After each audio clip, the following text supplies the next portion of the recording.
In a quaint village nestled among rolling hills, there lived a little old woman named Agatha, known for her unique home, a large, well-worn shoe.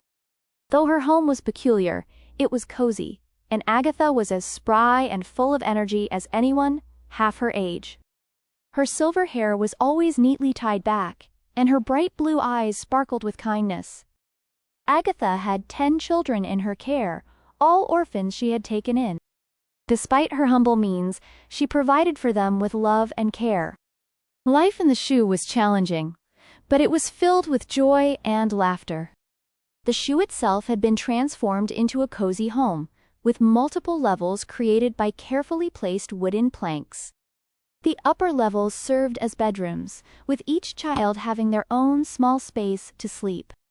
The lower level was a communal area where they cooked, ate, and spent time together. Agatha had to be resourceful to feed and clothe all the children. She kept a small garden beside the shoe, where she grew vegetables and herbs. She also had a few chickens which provided eggs for their meals. The children helped out as much as they could, tending to the garden, collecting eggs, and helping with the cooking and cleaning. Despite their humble means, the household was filled with joy. Agatha made sure the children were educated, teaching them to read and write, and imparting valuable life lessons along the way. She always had a story to tell, a game to play, or a lesson to teach.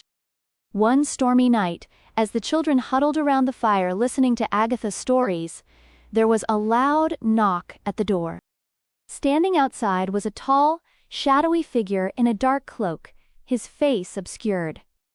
The man introduced himself as Mr. Blackwood, a wealthy and influential landowner who had recently moved to the village.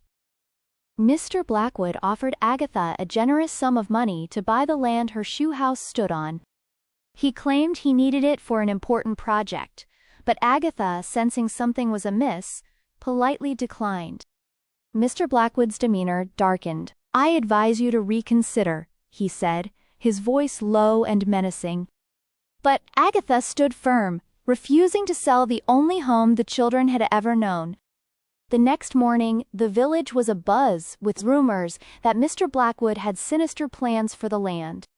That evening, as the children played outside, the shoe suddenly began to shake.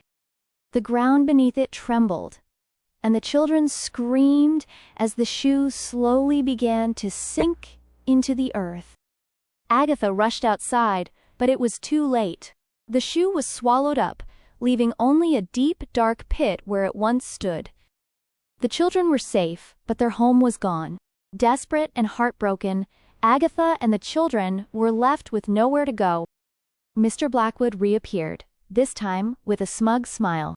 "Perhaps now you'll accept my offer," he sneered. As Agatha prepared to agree out of desperation, a kind, elderly woman appeared from the crowd of villagers. She was Mrs. Hendricks, a widow known for her wisdom and kindness. She revealed that Mr. Blackwood had been using dark magic to force people off their land. He had done so in other villages, leaving destruction in his wake. Mrs. Hendricks, who had long suspected Mr. Blackwood's intentions, presented an ancient amulet she had inherited. She placed it in Agatha's hands and told her it had the power to reverse dark magic. With the amulet in hand, Agatha confronted Mr. Blackwood.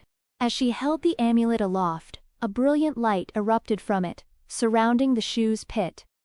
The ground rumbled again, but this time, the shoe slowly rose from the pit, whole and intact. Mr. Blackwood, now powerless, fled the village, never to be seen again.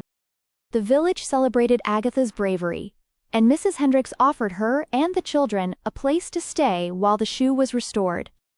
Grateful and overwhelmed, Agatha accepted. With the villagers' help, the shoe was not only restored, but improved. Agatha and the children moved back into their home, which was now stronger and cozier than ever before. In the years that followed, the children grew up and moved on to start their own lives. But they always returned to visit Agatha, who had become a beloved figure in the village. The story of how she saved the shoe home and the village from Mr. Blackwood's dark magic became a legend passed down through generations. And so, the little old woman who lived in a shoe continued to live a life full of love, surrounded by her family and friends, her legacy one of courage, kindness, and resilience.